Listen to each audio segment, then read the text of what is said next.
Dahil sa pagkakatabi ko na kapag. Limited na yan. Tulip ko lang. Nagharap nga sinuloy ng sili. Pag naiprito mo naihaw mo sa tatay ha, sabihin mo. Baba mo doon.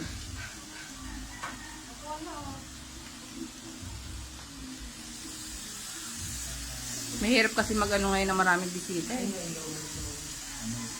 Wala nga tayong social distancing. Nakakatakot eh. Kaya nga hindi pwede rin maraming bisita. At sabi ko, total 4 lang naman. Pwede na sa ano. Ay, kalamari. Na ano naman, check naman yung temperature ni Nunoy.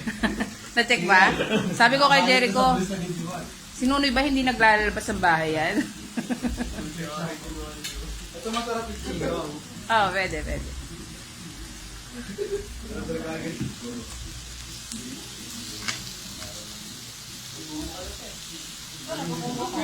Kala mo ba? Di ba tilay Oo, po? iihaw yan. Mamaya pagkatapos.